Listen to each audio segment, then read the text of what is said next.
Hello, build കരിയറിൻ്റെ പുതിയൊരു വീഡിയോയിലേക്ക് എല്ലാവർക്കും സ്വാഗതം. RRB എക്സാംസിൻ്റെ അടുത്ത വീഡിയോയിലേക്കാണ് നമ്മൾ പോകുന്നത്. അപ്പോൾ ഇതുവരെ നിങ്ങൾ തന്ന സപ്പോർട്ടും കാര്യങ്ങളും എല്ലാം ഇനി അങ്ങോട്ടേക്കും വേണം. അപ്പോൾ ഇന്ന് നമ്മൾ നോക്കുന്നത് പൊളിറ്റിക്സിലെ 50 ഇമ്പോർട്ടൻ്റ് ആയിട്ടുള്ള കാര്യങ്ങളാണ്. ഓക്കെ, പൊളിറ്റിക്സ് എന്ന് പറയുന്ന സബ്ജക്റ്റ്, ഇന്ത്യൻ പൊളിറ്റിയിലെ ഇമ്പോർട്ടൻ്റ് ആയിട്ടുള്ള 50 കാര്യങ്ങളാണ് ഇന്ന് നമ്മൾ ഡിസ്കസ് ചെയ്യണത്. അപ്പോൾ നമുക്ക് വീഡിയോയിലേക്ക് കിടക്കാം. Which of the following was formerly a fundamental right and now it is only a legal right?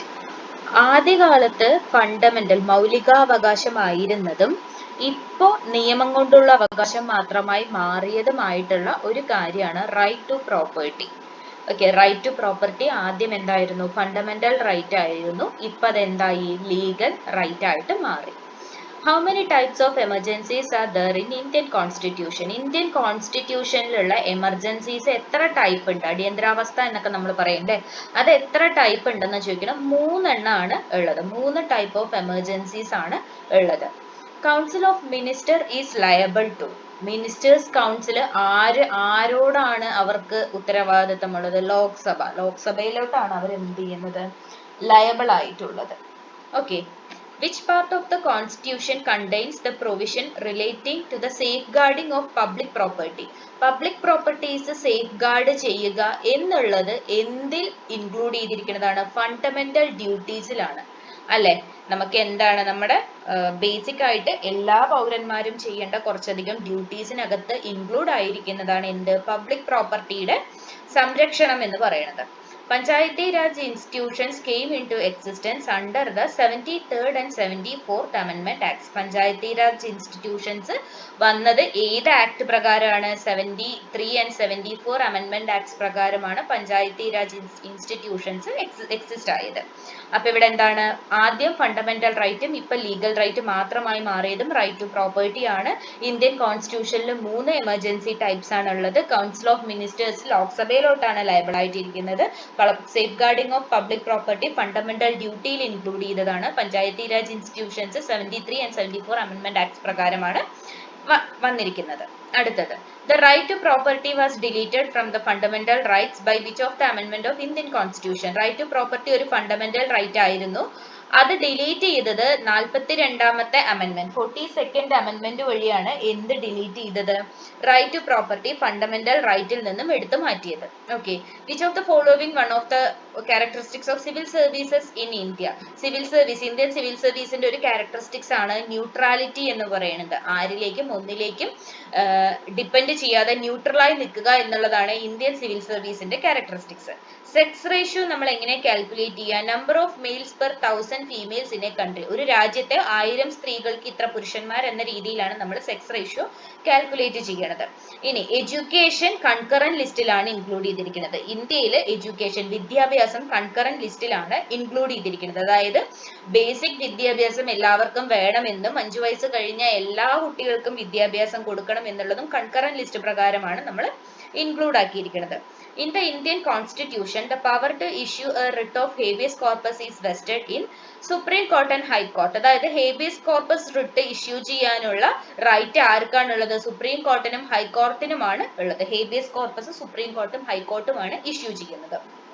അപ്പോൾ fundamental right to property fundamental റൈറ്റിൽ നിന്നും എടുത്തു മാറ്റിയത് 42ാമത്തെ അമെൻമെന്റ് വഴിയാണ്. സിവിൽ സർവീസിന്റെ ക്യാരക്ടറിസ്റ്റിക് എന്താണ്? ന്യൂട്രാലിറ്റി ആണ്. സെക്സ് റേഷ്യോ കാൽക്കുലേറ്റ് ചെയ്യുന്നത് 1000 സ്ത്രീകൾക്ക് ഇത്ര പുരുഷന്മാർ എന്ന രീതിയിലാണ്. കൺകറന്റ് ലിസ്റ്റിലാണ് എഡ്യൂക്കേഷൻ ഇൻക്ലൂഡ് ചെയ്തിരിക്കുന്നത്. ഹേബിയസ് കോർപ്പസ് ആരാണ് പുറപ്പെടുവിക്കുക? സുപ്രീം കോർട്ടും ഹൈക്കോർട്ടുമാണ് പുറപ്പെടുവിക്കുക. അടുത്തത്, the Indian Constitution is regarded as federal in form and unitary in spirit. Federal in form and unitary in spirit എന്നാണ് എന്ത് പറയപ്പെടുന്നത്? ഇന്ത്യൻ കോൺസ്റ്റിറ്റ്യൂഷൻ പറയപ്പെടുന്നത്. ഇനി ഫിസ്ക്കൽ ഡെഫിസിറ്റ് എന്ന് പറഞ്ഞാൽ എന്താണ്? The difference between total revenue and total expenditure of the government. അതായത് നമുക്ക് എത്രത്തോളം റവന്യൂ കിട്ടുന്നുണ്ടെന്നും എത്ര എക്സ്പെൻഡിച്ചർ നമ്മൾ അവിടെ നടത്തുന്നുണ്ട്, ഗവൺമെന്റ് എത്ര എക്സ്പെൻഡിച്ചർ ചെലവഴിക്കുന്നുണ്ടെന്നും കിട്ടുന്ന റവന്യൂ എത്രയാണെന്ന് നോക്കി അത് തമ്മിലുള്ള ഡിഫറൻസിനെയാണ് നമ്മൾ എന്ത് പറയുന്നത്? ഫിസ്ക്കൽ ഡെഫിസിറ്റ് എന്ന് പറയുന്നത്. സ്വദാർ എന്ന് പറഞ്ഞു കഴിഞ്ഞാൽ ഡിഫിക്കൽട്ട് സർക്കംസ്റ്റൻസസ് സർക്കംസ്റ്റാൻസസിൽ ഇരിക്കുന്ന സ്ത്രീകൾക്ക് വേണ്ടിയിട്ടുള്ള സ്കീമാണ് സ്വദാർ എന്ന് പറയുന്നത്. The controller and auditor general of India was appointed by, ഇന്ത്യയുടെ ഫണ്ടിനെ ഹാൻഡിൽ ചെയ്യുന്ന ആളാണ് അല്ലെ കൺട്രോളർ ആൻഡ് ഓഡിറ്റർ ജനറൽ. അദ്ദേഹത്തെ അപ്പോയിന്റ് ചെയ്യുന്നത് ഇന്ത്യൻ പ്രസിഡന്റ് ആണ്. The first general elections free India were held in the year. First general elections free India, general elections free India എപ്പോഴാണ് നടന്നത്? 1951-52 കാലഘട്ടത്തിലാണ് സ്വതന്ത്ര ഇന്ത്യയിലെ ആദ്യത്തെ ജനറൽ ഇലക്ഷൻ നടന്നത്. Indian constitution federal in form and unitary in spirit എന്നാണ് അറിയപ്പെടുന്നത്. Physical deficit എന്ന് പറഞ്ഞാൽ ടോട്ടൽ റവന്യൂവും ടോട്ടൽ എക്സ്പെൻഡിച്ചറും തമ്മിലുള്ള ഡിഫറൻസ് ആണ്. സ്വദാർ എന്ന് പറഞ്ഞാൽ ഡിഫിക്കൽട്ട് സർക്കംസ്റ്റാൻസസിലുള്ള സ്ത്രീകൾക്ക് വേണ്ടിയിട്ടുള്ള സ്കീമാണ്. കൺട്രോളർ ആൻഡ് ഓഡിറ്റർ ജനറലിനെ അപ്പോയിന്റ് ചെയ്യുന്നത് ഇന്ത്യൻ പ്രസിഡന്റ് ആണ്.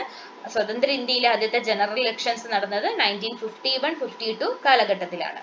ഇനി session of parliament, parliament sessions വർഷത്തിൽ 2 തവണയാണ് നടക്കുന്നത്.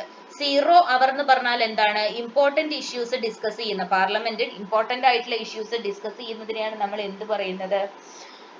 0 അവർ എന്ന് പറയുന്നത്. The final authority with regard to passage of a money bill rest with Lok Sabha. അതായത് ഒരു മണി ബില്ല് ഫൈനലായിട്ട് പാസ്സാക്കേണ്ടത് ആരാണ്? ലോക്സഭയാണ് പാസ്സാക്കേണ്ടത്. Central council of ministers resign after or on losing majority. അതായത് മിനിസ്റ്റേഴ്സിന്റെ സെൻട്രൽ കൗൺസിൽ എപ്പോഴാണ് റിസൈൻ ചെയ്യുക? അവർക്ക് ഭൂരിപക്ഷം നഷ്ടപ്പെടുമ്പോഴാണ് അവര് രാജിവെക്കുക.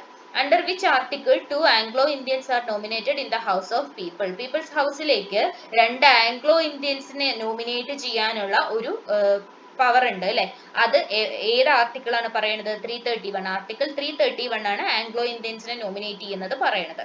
അതായത് പാർലമെന്റിൽ ഒരു വർഷം 2 സെഷൻസ് ആണ് ഉണ്ടാവുക. ഇമ്പോർട്ടന്റ് ഇഷ്യൂസ് ഡിസ്കസ് ചെയ്യുന്ന സമയമാണ് നമ്മൾ 0 അവർ എന്ന് പറയുന്നത്. ഒരു മണി ബില്ല് പാസ്സാക്കാനുള്ള അതോറിറ്റി എന്ന് പറയുന്നത് ലോക്സഭയാണ്. കൗൺസിൽ ഓഫ് മിനിസ്റ്റേഴ്സ് റിസൈൻ ചെയ്യണത് ഭൂരിപക്ഷം നഷ്ടപ്പെടുമ്പോൾ, മെജോറിറ്റി നഷ്ടപ്പെടുമ്പോഴാണ്. ദെൻ 2 ആംഗ്ലോ ഇന്ത്യൻസിനെ നോമിനേറ്റ് ചെയ്യാനുള്ള പവർ ഉള്ളത് ആർട്ടിക്കിൾ 331 മെൻഷൻ ചെയ്തിരിക്കുന്നത്. Ordinance issued by governor is passed by the approval of. Governor issue ചെയ്യുന്ന ഓർഡിനൻസ് ആര് അപ്രൂവ് ചെയ്താലാണ് പാസ്സാക്കുക? State legislative assembly. State legislative assemblies പാസ്സാക്കിയാൽ മാത്രമേ ഗവർണർ ഇഷ്യൂ ചെയ്യുന്ന ഓർഡിനൻസ് പാസ്സാവുള്ളൂ. അപ്രൂവ് ചെയ്താൽ മാത്രമേ പാസ്സാവുള്ളൂ. അടുത്തത് ഹരിജൻ സംഘം. ഇന്ത്യയിലെ ഹരിജൻ സംഘം ഫോം ചെയ്തത് മഹാത്മാഗാന്ധിയാണ്. Which article of the Indian Constitution directs the state government to form a village panchayat? Village panchayat form ചെയ്യാൻ സ്റ്റേറ്റ് ഗവൺമെന്റിനെ ഡയറക്റ്റ് ചെയ്തത് ആർട്ടിക്കിൾ 40 ആണ്. ആർട്ടിക്കിൾ 40 പ്രകാരമാണ് എല്ലാ സംസ്ഥാനങ്ങളിലും വില്ലേജ് പഞ്ചായത്തുകളെ രൂപീകരിച്ചത്. ഓക്കെ, ഇനി ഇൻഫ്ലേഷൻ കാരണം ബെനിഫിറ്റ് കിട്ടിയത് ആർക്കാണ്? ഡെപ്റ്റർക്കാണ് ബെനിഫിറ്റ് കിട്ടിയത് അല്ലെ. ഇൻഫ്ലേഷൻ കാരണം ബെനിഫിറ്റ് കിട്ടിയത് ആർക്കാണ്? ഡെപ്റ്റർക്കാണ് കിട്ടിയത്. അതായത് പണപ്പെരുപ്പം കാരണം ഡെപ്റ്റർ, കടം വാങ്ങിയ ആൾക്ക് എന്തായി? അത് ലാഭമായി. Which of the following is not a constitutional arrangement? Constitutional arrangement അല്ലാത്തത് പ്ലാനിംഗ് കമ്മീഷൻ ആണ്. പ്ലാനിംഗ് കമ്മീഷൻ ഒരു കോൺസ്റ്റിറ്റ്യൂഷണൽ അറേഞ്ച്മെന്റ് അല്ല. ഓക്കെ, അപ്പൊ എന്തൊക്കെയാ പറഞ്ഞത്? ഗവർണർ ഇഷ്യൂ ചെയ്ത ഒരു ഓർഡിനൻസ് പാസ് ആവണമെങ്കിൽ സ്റ്റേറ്റ് ലെജിസ്ലേറ്റീവ് അസംബ്ലി അപ്രൂവ് ചെയ്യണം.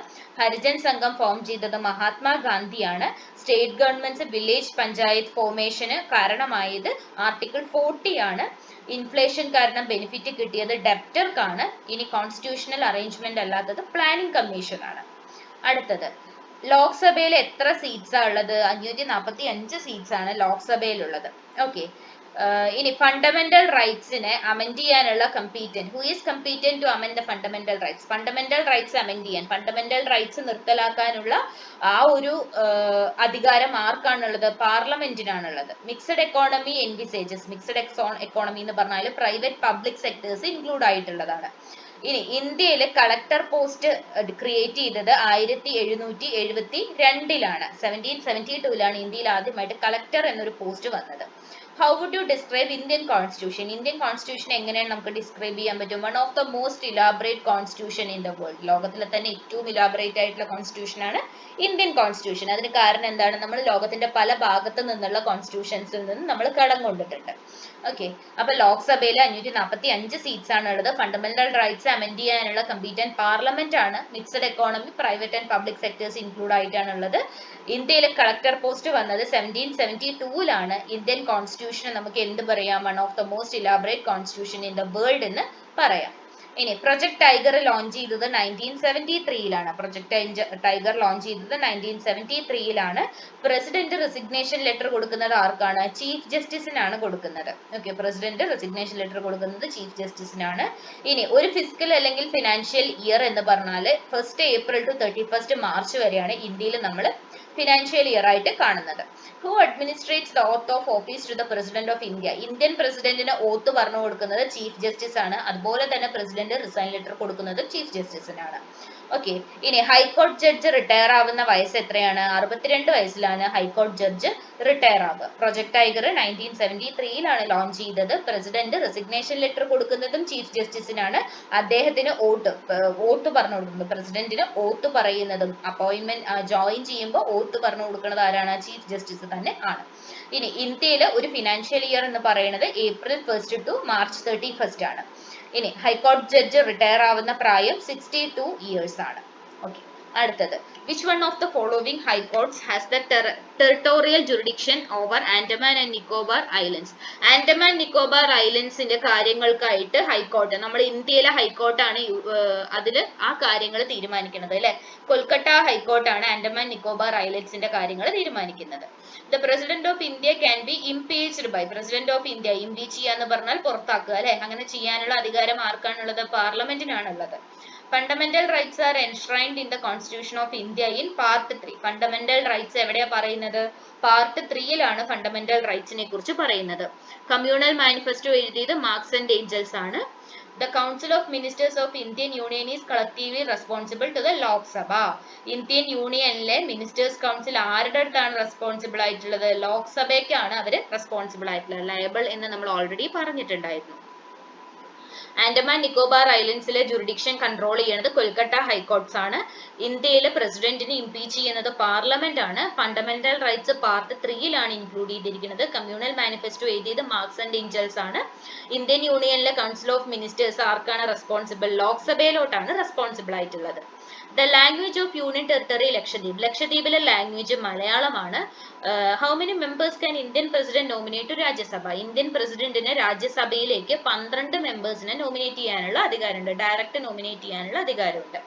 ഒരു ഗവർണർ, സ്റ്റേറ്റിന്റെ ഗവർണറുടെ കാലാവധി എന്ന് പറയുന്നത് 5 വർഷമാണ്. Right of equality of opportunity in employment is enshrined in which article? 16. Article 16 എന്ന് പറഞ്ഞാൽ എന്താണ്? എംപ്ലോയ്മെന്റ്, തൊഴിലിനുള്ള അധികാരം എല്ലാവർക്കും ഒരുപോലെയാണ് എന്നുള്ളതാണ് ആർട്ടിക്കിൾ 16 പറയുന്നത്. The ex officio chairman of the Rajya Sabha is vice president. രാജ്യസഭയുടെ എക്സ് ഒഫീഷ്യോ ചെയർമാൻ ആരാണ്? വൈസ് പ്രസിഡന്റ് ആണ്. ഓക്കെ, അപ്പൊ ലക്ഷദ്വീപിന്റെ ഒഫീഷ്യൽ ലാംഗ്വേജ് എന്ന് പറയുന്നത് മലയാളമാണ്. ഇന്ത്യൻ പ്രസിഡന്റിന് 12 പേരെ രാജ്യസഭയിലേക്ക് നോമിനേറ്റ് ചെയ്യാൻ പറ്റും. ഒരു സ്റ്റേറ്റിന്റെ ഗവർണറുടെ ടൈം എന്ന് പറയുന്നത് 5 വർഷമാണ്. Right of equality of opportunity in employment article 16 പറയുന്നത് രാജ്യസഭയുടെ ex officio chairman vice president ആണ്.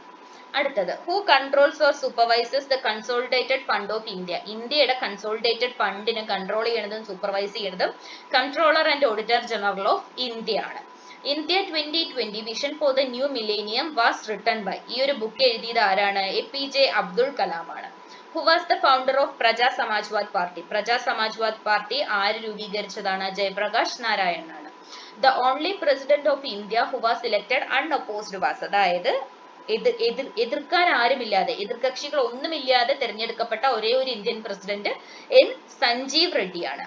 The tenure of Rajya Sabha member? Rajya Sabha മെമ്പറുടെ കാലാവധി എന്ന് പറയുന്നത് 6 വർഷമാണ്. അപ്പോൾ ഇന്ത്യയിലെ കൺസോളിഡേറ്റഡ് ഫണ്ട് എല്ലാം കൈകാര്യം ചെയ്യുന്നത് ആരാണ്? Controller and auditor general of India ആണ്. India 2020 vision for the new millennium APJ Abdul Kalam എഴുതിയ ബുക്കാണ്. പ്രജാ സമാജ്വാദ് പാർട്ടിയുടെ ഫൗണ്ടർ എന്ന് പറയുന്നത് ജയപ്രകാശ് നാരായൺ ആണ്. ഇനി ഇന്ത്യയിലെ ഒരേ ഒരു പ്രസിഡന്റ് മാത്രമാണ് എതിരാളികൾ ഇല്ലാതെ തെരഞ്ഞെടുക്കപ്പെട്ടത്. അത് N. സഞ്ജീവ് റെഡ്ഡിയാണ്. രാജ്യസഭാ മെമ്പറുടെ ടെന്യൂർ എന്ന് പറയുന്നത് 6 years ആണ്. അപ്പൊ ഇത്രയും കാര്യങ്ങളാണ് നമുക്ക് മെയിൻ ആയിട്ട് പൊളിറ്റിക്സിൽ നോക്കാനുള്ളത്. ഇതിന്റെ ഒരു സെക്കൻഡ് പാർട്ട് നമ്മൾ എന്തായാലും ചെയ്യുന്നതായിരിക്കും. അപ്പം RRB എക്സാംസിന് നല്ല രീതിയിൽ തന്നെ എല്ലാവരും പ്രിപ്പയർ ചെയ്യുന്നുണ്ട് എന്ന് അറിയുന്നതിൽ ഒരുപാട് സന്തോഷമുണ്ട്. അതിന് നമുക്കും ഒരു ഭാഗമാവാൻ കഴിഞ്ഞതിൽ അതിലേറെ സന്തോഷം. നമ്മുടെ വീഡിയോസ് എല്ലാം എല്ലാവർക്കും യൂസ്ഫുൾ ആവുന്നുണ്ട് എന്നും അറിയുന്നുണ്ട്. അപ്പൊ ഈ വീഡിയോ ആദ്യമായിട്ട് കാണുന്നവരാണെന്നുണ്ടെങ്കിൽ നമ്മുടെ ചാനൽ ഒന്ന് സബ്സ്ക്രൈബ് ചെയ്യുക, സപ്പോർട്ട് ചെയ്യുക. നിങ്ങളെ പോലെ ഈ വീഡിയോ കൊണ്ട് യൂസ് ആവും എന്ന് തോന്നുന്നവർക്ക് ഇതൊന്ന് ഷെയർ ചെയ്യുകയും കൂടെ ചെയ്യാം. ഓക്കെ, അപ്പൊ അടുത്തൊരു വീഡിയോ ആയിട്ട് കാണുന്നതുവരേക്കും താങ്ക് യു.